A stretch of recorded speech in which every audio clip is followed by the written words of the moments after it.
7 things I honestly wish I knew before moving back to India. So, if you're planning to move back to India or even thinking about it, chances are you are spending most of your time asking the practical questions. Questions like how much money should I save? Where should I send my kids to study? Basically, which city should I move to? But honestly, after speaking with hundreds of Indians who have literally moved back to India from countries like Canada, Australia, Ireland, UK, Germany, and the US, obviously, I've realized something. See, the biggest challenges after returning are not usually the financials, it's emotional. They are social challenges. They are the things that nobody warns you about until you're actually living them. A few years ago, I spoke to someone who had spent nearly a decade abroad in the US. He was pretty excited to move back home. His parents were here, his family were here, his friends were here, basically, his culture is here. But after 6 months of him returning, he told me something that really still stood by the thing. He said, actually, that I prepared for everything except what returning actually feels like, Vantaj. And that's why in this video, I'm sharing 7 things I genuinely wish Indians knew before moving to India. Not to scare you, but so you can make the transition with your eyes open, avoiding the unnecessary frustration and build a life that you're actually happy with after returning. Welcome to the Abroad Lab. This is where we help Indians abroad make smart life decisions, whether you're building your future overseas or thinking about coming home or trying to just figure out where home really is. So, number one point, India changed, yeah, honestly, while you were away. Okay, the biggest mistake, in my opinion, is many NRIs making is that assuming that they're coming back to the same place, the same city, same India they left. They're not. A friend who moved back about 12 years up abroad expected to reconnect instantly with the city he grew up in. He didn't find the same neighborhoods, the traffic patterns, the culture is different, even some social forms are different. The India in his memory basically no longer existed. And that's completely normal. While you're basically building a life abroad, India kept moving forward. The problem is that many people compare today's India to the version they left years ago. And that basically creates disappointment. See, in my approach, I would say the best way to figure out this is to treat your return like moving to a new place, not returning to an old one. Spend your time exploring, observe before judging, and give yourself permission to learn your own country again. Because the sooner you stop expecting the past, the easier it becomes to enjoy the present. Number two, your relationships won't automatically go back to normal. Okay, a lot of people move back expecting to pick up where they actually left off, but life doesn't work that way. One NRI who returned told me that he imagined that spending weekends with the same group of friends that he had before moving abroad. But you know what the reality is? Some friends were married, some had children, some actually moved to different cities, and some barely had time to meet. So that's just life. For years, your life and their lives have been moving in different directions, right? That doesn't mean that you've lost those relationships. It just means that it needs to be rebuilt. The mistake is expecting instant closeness. The better approach is to invest in those relationships again. Like schedule the calls, plan the meetups, and yeah, I mean, you gotta plan the meetups now.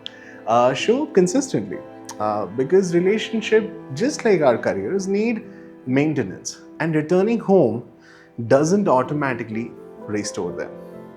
Number three, reverse culture shock is real. It's an unpopular opinion, but it's true. Most people prepare for culture shock when they are moving abroad, but the reverse also exists clearly. Almost nobody prepares for the culture shock when you're basically moving back. One woman told me that she felt more out of place after returning to India than she did when she moved first to overseas. Not because India was unfamiliar, but because she changed.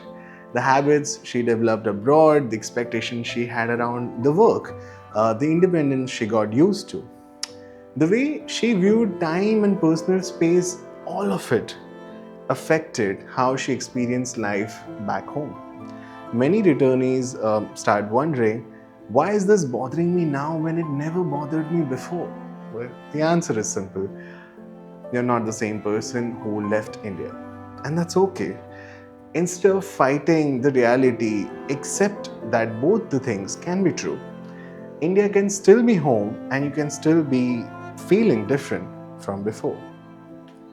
Number 4. The career adjustment can be really hard than you are expecting it to be. See, many people assume that returning home means career opportunities will naturally improve. I mean, sometimes they do, but sometimes they don't. A professional who spent years working in the Silicon Valley in US told me that his biggest surprise wasn't the salary difference, it was the workplace cultural difference. Different communication style, different expectations, different hierarchies, different definitions of work-life balance, as we are all aware now. None of these are necessarily better or worse, they're just different. The challenge comes when you expect your old environment to operate exactly like your previous one. That's not going to happen, honestly. See, before you move back, spend time talking to people currently working in India, not people who left years ago, people who are living it today. Because realistic expectations make this transition much more easier than the optimistic assumptions I made. Number 5. Families can be both the best part and the hardest part. I've been there. One of the biggest reasons people return is usually family, and for many it becomes one of the best rewards, alright? But it can also be one of the biggest adjustments that you have to go through. After years of making every decision independently, suddenly now you're surrounded by opinions again. Where to live, how to spend your money at the age of 30, you've been told that, how to raise children, what your future should look like, where you should invest, and a lot more.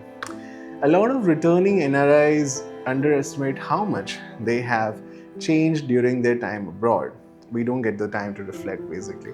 And family members often underestimate that change too.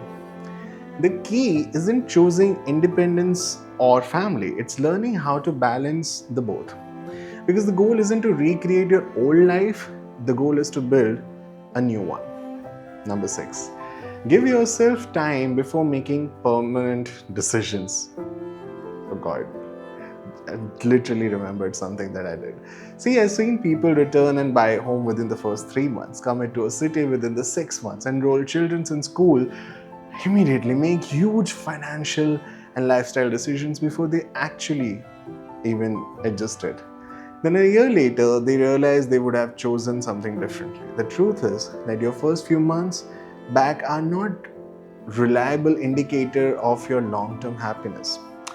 Everything feels emotional, everything feels urgent, everything feels bigger than it is really. Like, give yourself that time. Rent before you buy, explore before you commit, test before you actually invest, honestly. Because I just did some big stupid stuff in some other video I'll share. Because flexibility is one of the most valuable things you can have during a major life transition. And once permanent decisions are made, money is gone, they're often expensive to reverse. Number 7. Coming back doesn't solve every problem. This might be the most important one. Many people quietly believe that returning to India will just simply solve everything. The loneliness will be gone, the uncertainty, the identity struggles, the stress, and sometimes life does improve significantly. Trust me, I had the same expectations. But moving countries doesn't automatically remove your personal challenges. Because wherever you go, you still take yourself with you, right? The happiest people I have met across this transition weren't the ones who believed one country had all the answers. They were actually the people who built meaningful lives wherever they chose to live. The country matters, but the life you build matters more.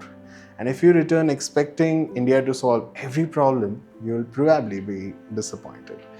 If you return focused on building a life that much aligns with your values, you'll have a much better experience. So there are those 7 things that I wish Indians knew before moving back to India. The reality is that returning home isn't just a logical move, it's an identity transition. You're not simply changing countries, you're changing routines, relationship expectations, and sometimes even the version of yourself that you've become abroad after living there for almost a decade. For some people, returning becomes one of the best decisions they ever made, and for some, it's far more complicated. The people who navigate it best usually have one thing in common that I've discovered in my one on one. They don't expect life to go back how it was. They approach the next chapter with curiosity, patience, and I would say realistic expectations. I'm curious, if you're thinking about moving back to India, what's your biggest concern right now? If you have already returned, please tell us what you wish someone had told you beforehand. Let us know all that in the comments, because chances are someone else in the community is trying to make the same decision. And your experience might genuinely help them avoid a mistake that they'll never see coming. Hope this video was helpful. We'll see you in the next one. Take care. Bye bye.